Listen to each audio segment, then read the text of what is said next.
30, the athletes and bodybuilding are, fading out. By 40s, they're done. And, there's nobody in their 50s, 60s, and 70s. And so Mike, just get into how the heck you've been so consistent and why people have that mentality of, they're going to be the king for the day and then the next day they're a peasant, I've been in this industry since 1987 was my first covers in magazines.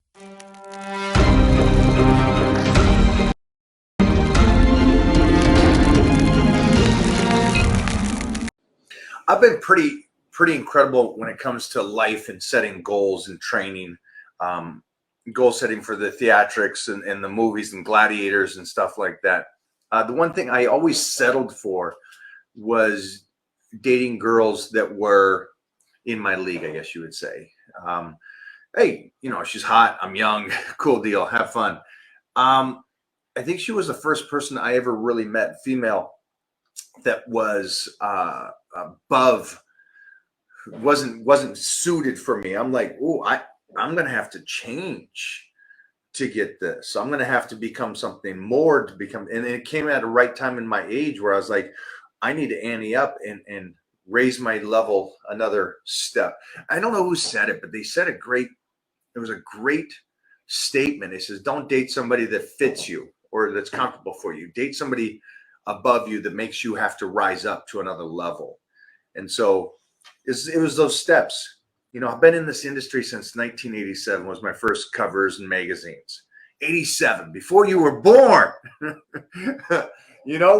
And so being in the magazines and being in that limelight, it still took forever for me to grow up in some parts of my life or understand that all the points of your life actually function together. And just because I was being a savage over here didn't mean I was being a savage in every position. And that's where I kind of go, okay, I got to make every part of my life be more precise. And that's the beauty of you. Not only people can tell you're precise and you're very intentional and highly strategic when it comes to your body, right? So your body is like a walking sculpture that people can already tell. And you've been in an incredible, flawless shape since, the early 80s till today. And one thing I heard you say, which I really loved, and it stuck with me. You said, everybody wants to be a millionaire for the day, and then they just want to spend it. So, Mike, just get into how the heck you've been so consistent and why people have that mentality of, they're going to be the king for the day, and then the next day they're a peasant, Yeah, I think the metaphor that I say you want to be a millionaire for a day and then they blow the money is the same thing for health and fitness. Because for some reason, when it comes to money, people understand, oh, no, I don't want to make $1 million I'd like to have money throughout my life. But when it comes to the physique, they chalk it up to, well, you can be in shape in your teens and your 20s, but then after college, you kind of peaked and then you kind of dropped down and then you got work and life and family in 30s. It starts to get worse by 40. Hey, I'm not bad for 40 kind of an attitude. And I'm like, average of 40? That's not what I want. The average of 40 around America, that's not a good looking 40 to me. It's a small percentage of people that are still walking around. Tom Cruise, almost 60, looking like that. That's the level that I'm believing in. And I don't understand why people don't comprehend that that's something you could do. People go, hey, you're in great shape for 50. How'd you do that? I got in shape when I was 13 and never got out of shape.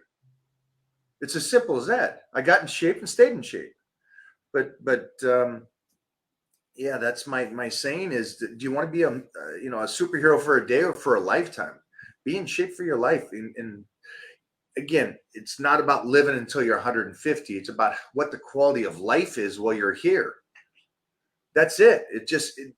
And for some people, for the majority of people, which I hate that the average is okay. It's not okay. It's not okay for me to live my life that way. I don't want to be average. Never did. I love the fact that I grew up with a learning disability that automatically told me from the school system and from life, you're below average. You're less. You're with the special kids. I'm like, I'll show you a special kid now. I'll show you this. I'll carry that chip through my entire life because I love that chip on my shoulder. Because it wasn't that I just, there was a small pool of kids my age in the magazines and newspapers and doing what I was doing. And then it becomes, you know, in your 20s and 30s, there's a lot of good athletes, and it's a big gene pool again. But I got to the top of that, and I got to the very pinnacle top of that, and then it lowers again, the small pool of people, because by 30, the athletes in bodybuilding are, you know, fading out.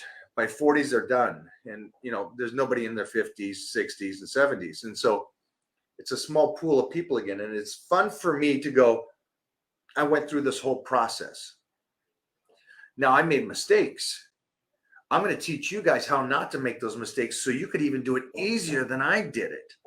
And I think that's the fun thing about now being a father, going, I need to give this information to these people. And that's how, you know, I've been doing power bodybuilding since I started this. And then I just added to it and created this incredible way of lifting to where it's not deterioration to the body. It's strengthening the body. It's making the body better. And so when everybody says, well, you weightlifting, you're doing this, you're doing that, you're making the body, no, it makes it stronger. That's a great thing about mindsets. If you stress the mind, it gets stronger. And that's a hard thing for people to do, to think, to have those debates, to have the discussions. But it's stressful, but it makes you more intelligent. And it's the same thing with weightlifting. The more stress you have, the stronger it gets, not the weaker it gets. And the way you eat. So all those kind of facets has set me up to live this way, in the way that I'm doing it now. So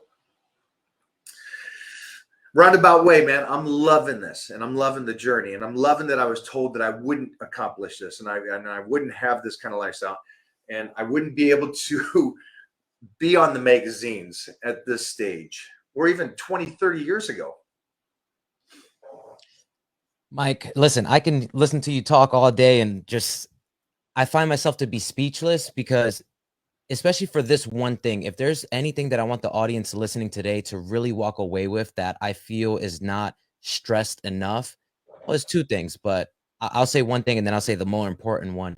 Number one, you're a myth buster. All these myths that people believe and things of that nature, and people won't notice it till later, but you are changing the perception and the mindset of so many people of what's capable, of what's doable, what's possible. And yes, like you said, it's going to stress your mind out. It's going to stress your body out, but that's the only way you're going to actually grow. And guess what, Mike?